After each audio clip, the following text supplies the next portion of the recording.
আজকে আমরা করব একটা সিনারি, সিম্পল সিনারি। আমাকে কোরিয়া থেকে একটা ছাত্রী বলেছে যে স্যার একটা সহজভাবে একটা সিম্পল সিনারি রং করে দেখাও, আমার রঙের একটু সমস্যা হচ্ছে। তার জন্য আজকের আমি একটা সিম্পল সিনারি এঁকে রং করছি। তো এর আগেও আমি এই ধরনের কিছু সিম্পল সিনারি দিয়েছি, তার সত্ত্বেও আমি আরেকবার রিকোয়েস্ট করেছি, তার জন্য আমি বল দিলাম। প্রথমে আঁকাটাকে যখন রং করবে তোমাদের আগেও বলেছি যে রং করার সময় রং প্রত্যেকটা আঁকার লাইনগুলো হালকা করে অস্পষ্ট করে করার চেষ্টা করবে, তারপর সুন্দরভাবে রংটা দেবে। তো প্রথমে আমি আকাশটা কমপ্লিট করে নিলাম, আকাশটা আকাশি দিয়েছি।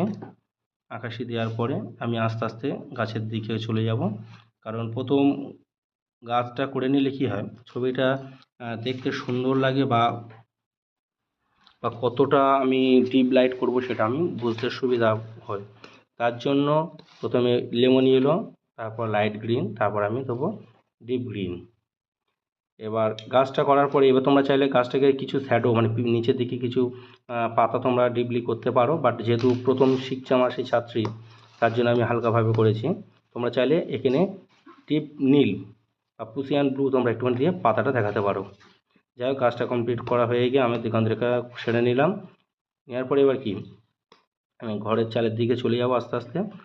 আর যেহেতু জলের যে নিচেটা আছে ওখানে একটুখানি তোমরা ডিপ গ্রিন দিতে পারো, অথবা স্যাপ গ্রিনটা তোমরা ইউজ করতে পারো। স্যাপ গ্রিনটা ইউজ করলে ওটাও বেশ ভালো লাগে, যেহেতু শ্যাওলা শ্যাওলা ব্যাপার।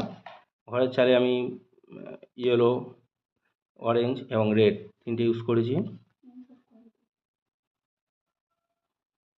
এইবার পুসিয়ান ব্লু দিয়ে আমি জলে একটু শ্যাডো দেখিয়ে দেবো, আলো ছায়ার ব্যাপারটা।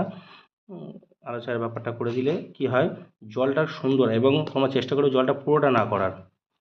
আর প্রত্যেককে বলছি তোমরা কালো রঙটাকে একটু অ্যাভয়েড করার চলার চেষ্টা করবে। আমি যে মনে করছো কালো দিচ্ছি, কালো না, এটা হচ্ছে পুসিয়ান ব্লু। কালোটাকে একটু অ্যাভয়েড করার চলার চেষ্টা করবে, ব্যাস। আর কোনো কিছু না, শুধু কালোটাকে তোমরা ত্যাগ করবে।